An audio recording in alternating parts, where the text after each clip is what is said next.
guys, it's Coach Fro from rocioflores.com, and today's topic is 10 things that I wish I knew before I started my own home business. Before I get started, I want to ask you guys to subscribe to my website. That way you can get my newsletter every month. On there, I share all of the posts that I've done throughout the month in the topics of career, health, and personal development. And I also share a little bit of like tips, tricks, or questions that can help you with your own personal growth. And I share a little bit about what's going on with me in my life. And sometimes I even share some discounts or products that I'm affiliated with. So make sure that you get on that list. So this is 10 things that I wish I knew, and I've kind of just gone through them, learned them as I've gone through this journey myself. Some people, you may have heard some of these before, and I feel like maybe some of them were told to me, but they didn't really click in the beginning. So I'm going to repeat them. So I'll just go ahead and start. The first one is that you're the only one that's excited about this. I'm sorry, but you are. Like, there are people who start and they have all these people supporting them and they have all these people excited for them. But the I'm going to say, I don't know the numbers, but the vast majority of people are going to be doing this with their own excitement. Because you can see your future and you can see your vision and you can see this amazingness that could come, and you know what you can and can't do, or you at least feel like you can, and other people may not see that and they may be afraid for you. So they may be coming from a point of caring about you and just wanting you to take the safest route. And some people may just not like you. They may not be excited for you at all, and you'll notice it. You'll start to see who is and isn't, and who you really shouldn't be around anyways, because they won't support you, or they'll just actively be rude to you or try to put you down. You know what? You're gonna learn it. You're gonna get through it, and try to expect that it will be just you. That way any extra people who are on board with you is great and awesome and amazing, and anybody who isn't won't hurt you. The second point is that people don't value this journey the same as they value you having a job. So it doesn't matter how much work you put into it. You could be you could be at home doing work for 8 hours a day just like any person. They don't care you're home. To them, you don't have a job. And you could be making good money. They don't care. You don't have a job. You can be, well seen in the community. You can have all these people who follow you. You can be making a real difference. You don't have a job. That's all they care about.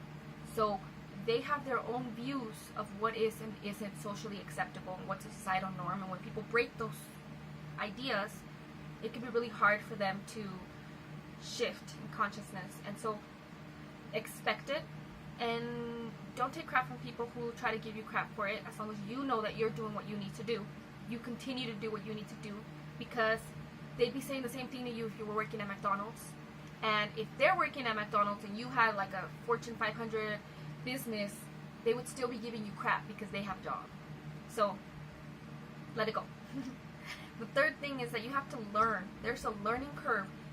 You could be out of college after a 4-year college in business, and you're still going to be learning stuff, because there's only so much that you can learn from a book. There's only so much that you can learn from a mentor before you actually have to put it to work yourself. And it still takes practice. Regardless of what the industry is that you're in, it's going to take practice.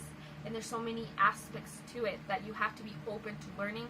If you're not open to learning, you're just going to struggle hard. And I have known people who were, you kind of bring up the idea that, well, have you thought of picking up this skill? And they're like, they get all upset, or they're like, I don't have to do that, and they end up having to do it, or they end up having to pay somebody to do it. So either way, you just have to be open to learning. The fourth point is that you need mentors and support. You need somebody you can ask questions to, somebody who will answer them, who knows what they're talking about. So you can have like a lot of emotional and mental support from people in your life who will be like, good job.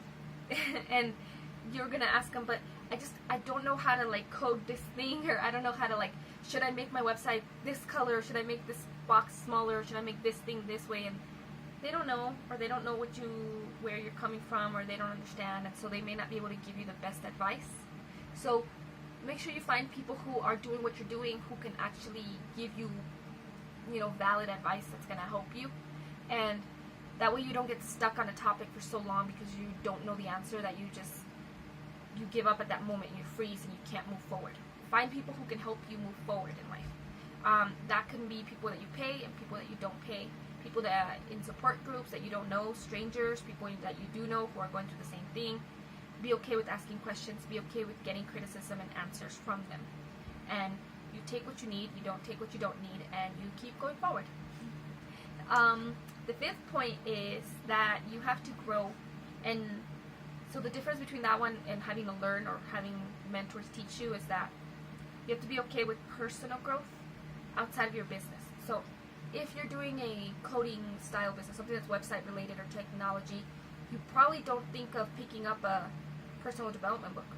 Maybe you won't even think about feeding your soul and going to church, or you don't think about anything that has to do with your personal, mental, emotional health. And that's because we're trained to think of things as, we compartmentalize everything, and we think of like, well, all I need to know is these technical things. Yes, but what's going to keep you going when you're tired and frustrated and upset and angry at yourself, when you've made a mistake, when you lost a customer, when somebody said something horrible to you online? And if you don't have the confidence and the ability to understand people and the ability to understand yourself and your journey and to have a higher purpose in life, those kind of things are the kind of things that make you quit. Those are the kind of things that make you want to break down. That's how people get so incredibly overwhelmed that they hurt themselves, or they ruin their families, they ruin their lives, they go through things, they do drugs, they do, you have to be okay with growing internally and going through that internal journey alongside the physical aspects of your life. Because if you don't have that internal strength, the physical aspects, the outer parts of your life are going to affect you so negatively that none of it will matter anymore. So make sure that you're okay with that personal growth and that you are continuing in that. Number 6 is, I know I heard this one before I started, but I'm stubborn. So you're either going to pay for it with your time or your money, but either way you're paying for it. So I spent a long time making my website, and then the other day I just read somebody posted something about how they spent $10,000 just for a simple website, and I was like, oh my god, like I wouldn't have paid that much. Then I think about the time that I spent making it, and I'm like, well, I mean, I could see why they cost so much sometimes, because the actual work that it takes to get all the coding and all the decisions and the amount of time it actually physically takes to be all scrunched up by the computer moving things, it takes time and effort, and all that time and effort is money. Like time is money, and all that time could have been spent doing something else, right? So either way you're paying for it, and you have to make the decision whether it's your time or your money. And some things are not worth your time, some things you can just pay for, and it's simpler. Some things you can't. I really appreciate the fact that I took the more money, the more time, the more of me taking my time doing the things, because now I really understand the process through them. And so when people have questions or they're struggling with it, I know what they're struggling through.